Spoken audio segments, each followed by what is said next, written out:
What's everybody? Welcome back to the Grand Torino. Following up on last week's public meeting in Lismore, I want to introduce to you a councillor down here in Waterford who has come forward with some new revelations, and we're going to talk about the lie of Lismore. I'm delighted to introduce you today, Melissa. Melissa, thank you very much. Thanks for having me. Thanks for coming on again. So you've seen the interview and the public meeting that I attended last week, and some things didn't add up in your mind. And you've asked me to come down here today in the beautiful city of Waterford, and we're going to discuss the things that were mentioned that the Minister for Justice and the Minister for State were saying, and certain things just didn't add up for you. Can you explain to us? That's correct, Ronan. They seem to have put out that this is a pilot scheme, community programme for asylum seekers, and I found it very strange that the Minister for Justice arrived down to Waterford, as I am aware as a member of the Housing Committee. In March 2017, this pilot scheme already took off. This isn't the first one, and they're kind of putting it out at the meeting that this is the start. Yeah. And as I said, as a Kilkenny councillor, we have 111 Syrians. Syrians already housed in Kilkenny, so this is not the first pilot scheme. Now, what didn't add up for me was why these people came to Waterford when we in Kilkenny didn't have any public meeting. Yeah. We've 140 actually to be housed by mid-2019, and we were very, very drip-fed information. So to go from the drip feeding to this big public meeting with the Minister for Justice and people from Waterford Area Partnership is ringing a lot of bells with me as to what's going on and what they are planning. We would have been just told that we were getting 140 people. Yeah.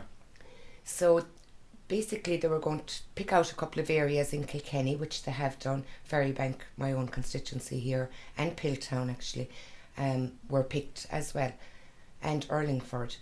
So, just they were the first three that were mentioned. So at that time we were told there would be no more than 4 families and no less than 2. And so this has been going on for 2 years. We weren't told literally only days beforehand as to when they were moving in and to where. So we as local councillors were getting, phone calls left, right and centre. And like I said, I'm on the housing committee. I'm dealing with people that are homeless. Yeah. I had to spend the whole of Christmas week with a young lady with a 3-month-old baby homeless. And knowing there's 2,000 on our housing list, and these were handed brand new houses, and there was a lot of upset. Turnkey houses, as you said. These are brand new, never lived in before houses. And it's not that people didn't welcome Syrians or people fleeing war. Now, what didn't fit with me with the meeting was we were told it was asylum and protection programme. And all of a sudden it's changed name to community programme. Yeah. And at that time we were told it was a 27-month programme and the money is cut off completely. Yeah. Now, we were told, oh no, the EU is paying for everything. No, they're not. They're not paying for everything.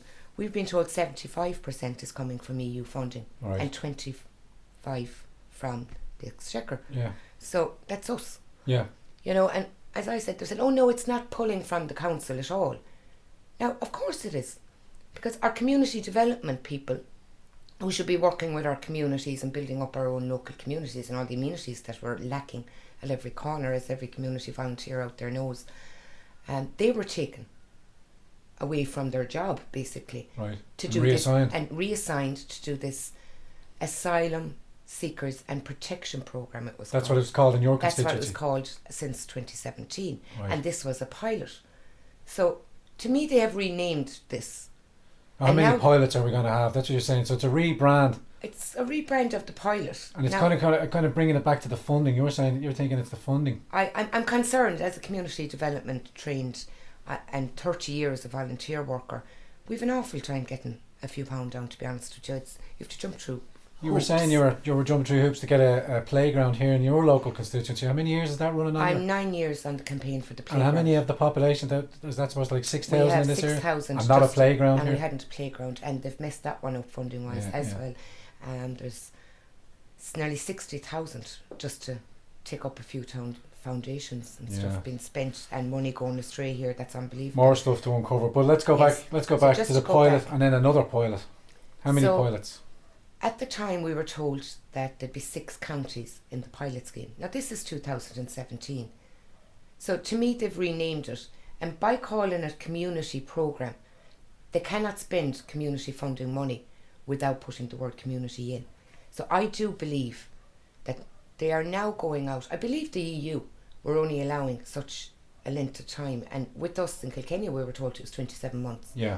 And all supports then are gone. Yeah. You're just that asylum seekers will be and have all the civil rights of any Irish person. And what we were told in the Lismore meeting is that these are heating engineers, plumbers, professors, scientists, all sorts of manner of people.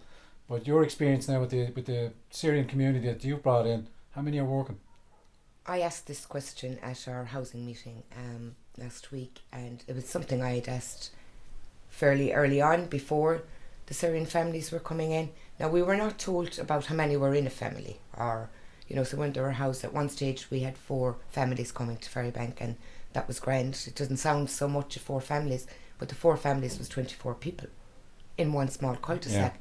And there was issues, and there was quite a number of problems. And the guards have been called to these The guards have been involved, child protection have been involved, antisocial behaviour So officer. all these situations are publicly sourced. If people want to follow up on it, they can follow the police reports and they can see everything that this you're is saying. all out there, and everyone is saying they're integrating.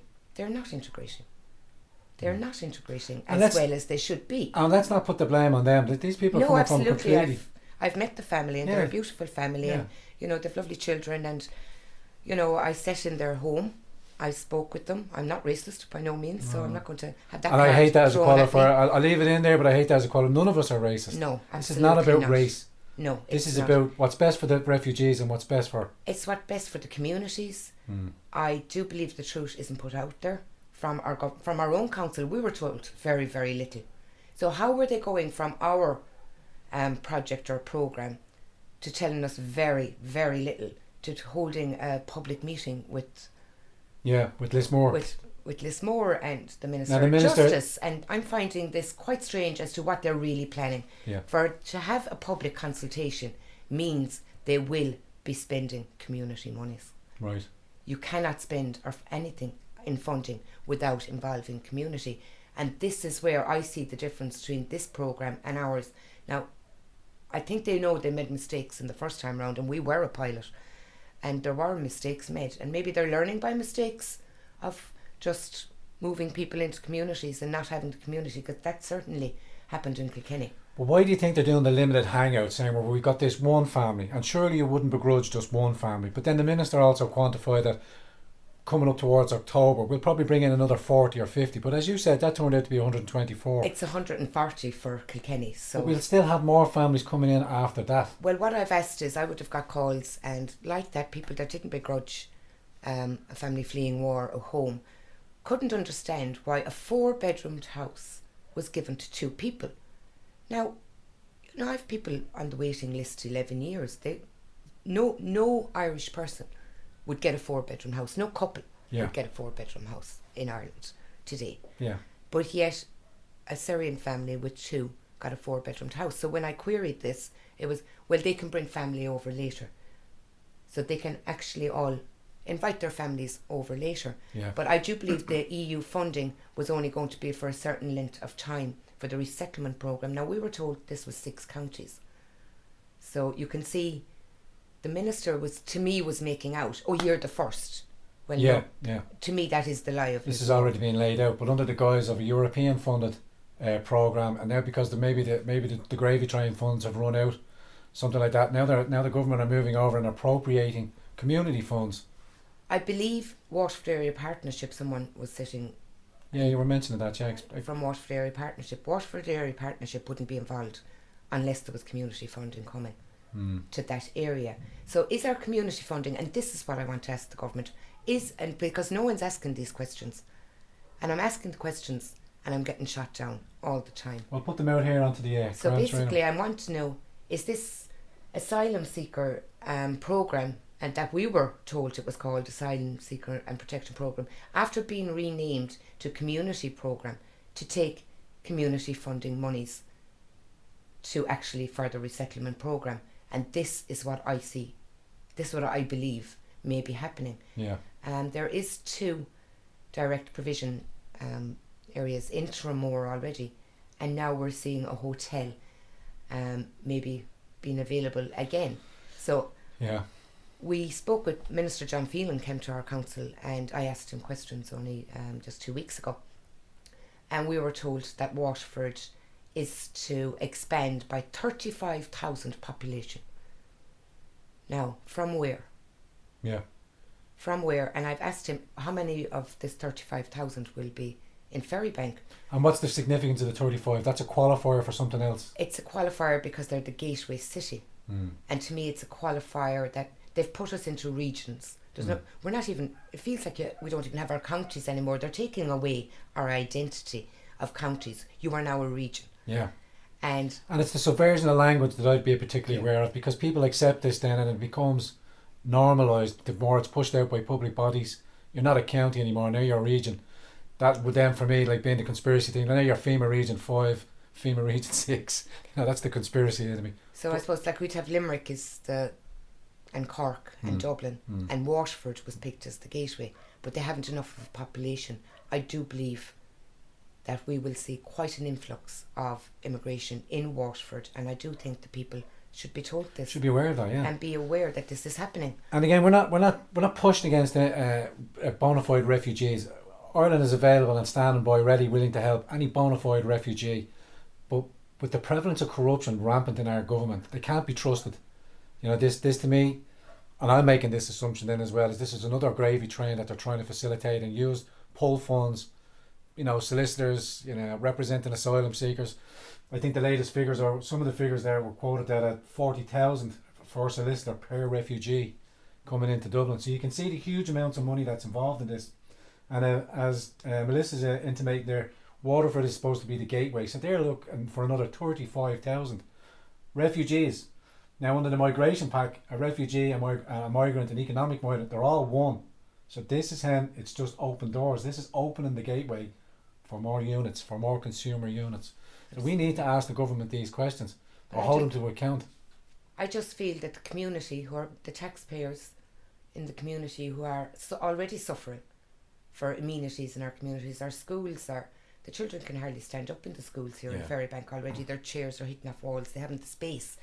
So where are we going to put 35,000 people when I have had to spend 9 years just working on a playground? Yeah. I do believe that the change of the name of the programme is key here, that they will be taking out of community funds for the resettlement programme. And thereby denying what kind of services, if the community funds are depleted, where do them funds go? Are they homelessness, welfare? The community funds would be training for employment, especially Waterford Area Partnership. They changed all this a couple of years back.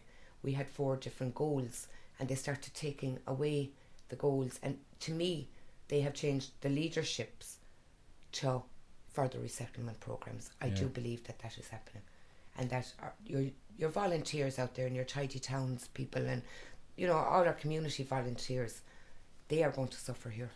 It seems like they're taking advantage of Irish people's good nature. You know, we are even in our own select counties, we all bandy together, the GAA, you know, everybody comes together to support, you know, as many people as possible in their region and try and keep their regions upkept and all that. And now with the refugee programs being brought in now, they seem to be manipulating or taking advantage of people's good nature. And it's not a crime to say, hang on a minute, I have a few questions about this and I want to see some more transparency. You know, who does this benefit? Because if the benefit isn't for the Irish people and the benefit isn't for the refugees coming in, because after 27 months, good luck to you, you're on your own. And if you're not working and if you're not learning the language, which is another barrier. Well, like that, I've asked, as I said, we have 111 housed in Kilkenny and 140 is what they have agreed to take before mid 2019. So we've another few families to house. They were seeking going out buying new houses in turnkey.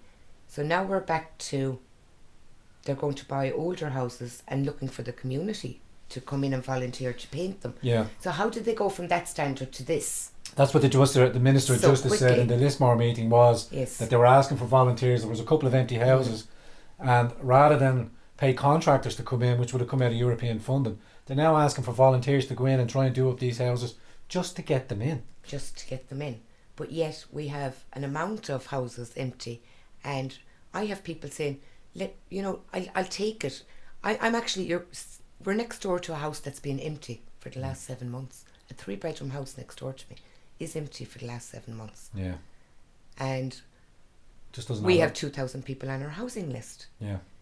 Why aren't they being And, allocated? Where is it the bureaucracy slowing it down, the process down, or the unwillingness to get people that are on the housing list 10, 11 years to get them housed first? To get them housed So the first. refugees are superseding the people that have been on lists for 10 or 11 years and getting turnkey houses. Now, Yeah. don't begrudge that. It's not no, about that. absolutely no begrudgement. But the there. preferential treatment, and the taking over of people that have waited patiently. Well, as a counsellor and people coming to me, it's very hard to stand there and say, they deserve this and you don't. Yeah.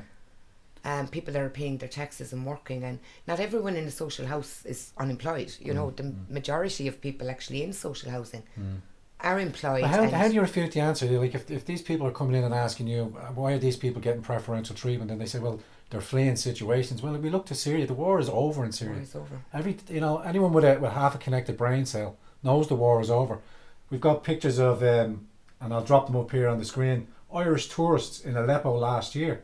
Now, if these refugees, which I believe are coming from Germany, refuge is a temporary situation. Refuge is a temporary position till your home county becomes, safe to dwell in. You should return and help to rebuild.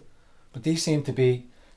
I think that's why they're changing the name of it. So it went from asylum seekers protection. Yeah. And they've changed it to community program. Yeah. And you really have to watch the words, because that will cover their backs for Language them. is key. Their I'm always language saying is the key with them. And like that, as I said, I asked last week, great, we were told they were coming from the camp in Germany. They were all had major qualifications. All 140 had qualifications, and that we as Kilkenny were only going to accept families only. But there are single meals, and that the Red Cross would be brought in to help house the young males, the single males coming in. We haven't got any single males. It was all families so I presume it was like every county decided on what they were going to accept. And I don't want to get beat about the bush now. As a man, if you're a single man travelling over here seeking refuge, and you're and as reported again, I'll leave the link in the box here. Not only is there queues going back into Syria looking for housing, but the women of Syria are asking their men to come back and help rebuild as well. So by us facilitating, giving them free money, giving them free accommodation, they don't want to go back. They're not going to want to go back. Well, are they not separating families? Yeah. Instead of bringing families together. Are we not doing more damage? I think we are doing more damage to those families. Well, I tweeted out a couple of weeks ago, but this, in essence, is another form of corporate human trafficking, in a sense. You know what I mean? And what they're doing essentially is they're draining Syria and the people of Syria of their most precious welfare. They're people. It's the people that make up Syria, and we're taking them away and keeping them here. And I'm saying we're keeping them. We're offering this kind of welfare system with no emphasis to go out and retrain, learn the like. I mean, an Arab speaker trying to come across and learn English is like a Martian trying to come out here. To touch on that, and as I said, I asked how many of the 111 are actually working. This is a 2-year program. We're nearly at the end of it, and not one person is actually working yet. And the biggest barrier, in fairness, is the language. And they have been offered for nearly a year of English lessons, but some don't want to learn English. I can imagine it's daunting. I'm sure it's hard. It's very enough, hard for them at that You've age. come from a completely different culture, completely different geography. Like, it's a warm climate, and you're coming here to Ireland where we practically walk around with webbed hands because it's raining more often than it's sunny. Now, but this has got to be a completely alien feeling for them. It absolutely is. So it's not as simple as they made it out to be, as they'll all just go out to work and into school. Now, in fairness, the children are doing amazingly well. But that's children. Children are amazing. And they actually have fluent Irish. Yeah, that's more fantastic. so than some of the Irish children. Yeah. And I think this is amazing, and it's great. And they constantly have to help their parents, even with that's the not fair on shopping. them. And so it's actually putting quite a burden for someone that's child come first. youth mental health trained. This is putting quite a burden on those children. Yeah. Because they're nearly becoming the parent. Yeah. If they're out shopping and it's not happening. The English they're not learning the English. 27 months, here you go. And all supports are cut off after 27 months. Yeah. So there would have been different members of our staff would have been put on this for the last 27 months. So we're short staffed in every corner in the council. Yeah. We are very short staffed, and they do amazing work behind the scenes, and there's some amazing people in the councils. In our environmental section. This would have come from our community development section. There would have been a cultural officer put in, and the antisocial behaviour officer had to come in. There was different. It was taking. They're saying, it hasn't taken from our council in any manner. Yes, it did. It drained our resources. Yeah. It did drain our resources, and they're pretending it didn't. So you have to know, you can't just take someone out of a job and put them into another job and not expect this to suffer, and it has.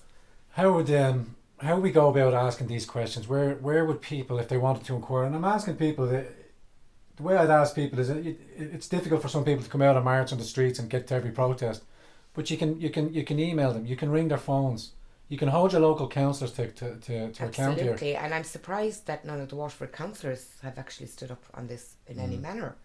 And they know what's happening, they know what's coming, they are well aware of what's coming. And David Conan is over there with his head buried in the sand on this. And it's not good enough anymore. I think there's 11 running for the next elections of Sinn Féin. They've just tripled up. And not one of them have mentioned this, because they're all for it. A lot of deception on that. So Melissa, we'll keep this short and sweet. You've hit a few key points here. And I encourage people now to listen to Melissa's words. Anything that we've said here is publicly sourced information. Absolutely. You can go to the minutes of the meeting where you asked the question yes. That were recorded by the council. I also asked, all right, if they're not working and there's issues with the language, why are they not on CE schemes? Why aren't they? I have people every week. Melissa, I'm being called in. I want to work. I've been called in every week to these two Sanuas and job seekers and all this, and they're dragging them in. Why aren't they being brought in? Well, you could ask the same question. Why aren't they not voluntary working? Ask the same question. Why are they not voluntary working? I voluntary worked for 30 years. But ask the same question to the 180 taxi drivers that came into the country now with no legal right to be here, no way to get a thing. So our systems are wide open and being taken advantage of. Absolutely. And we as a people need to, and I'm going to say it, we need to wake up and hold our public representatives to account.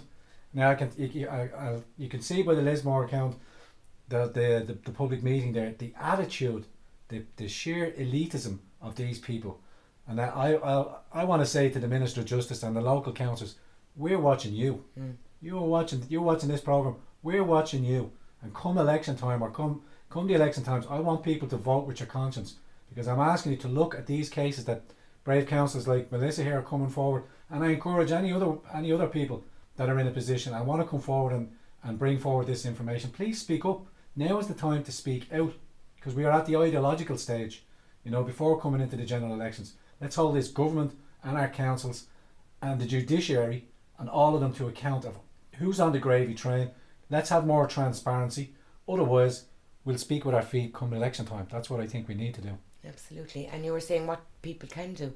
Minister for Justice stood there and saying she was the department. Yeah. She is one person. She cannot call herself the Department of Justice, one person. Ollie, believe me, if you read my comment section, you will see the amount of people that have been irked by that. That's why I'm saying the sheer blatant elitism. I'm asking the people of Waterford to contact that Minister for Justice and make her accountable. We are the Department of Justice. We are the people of Ireland. We are the justice room. Yeah. You serve us. You're in that position to serve us. And if you're not doing that job, and based on that video that I did there alone, there's enough grounds for her to be taken off that position here. Absolutely. You know what I mean? Listen, I want to thank you very much for getting in contact with me and for coming forward. Ladies and gentlemen, just a short brief interview then. Don't forget, if you're new to the channel, don't forget to press the like button, also the little subscription button and the little blue bell. You'll be reminded of future conversations here in the Grand Torino. Going forward then, I have a whole range of things planned out, kind of keep it under wraps for now, but I encourage you, if you're in local government or if you're not happy with the situation or you're in the position to give up the information and hold this government to account and transparency, please come forward, contact me. I'll put it out there. You know I will. With that, ladies and gentlemen, see you on the next episode. Us.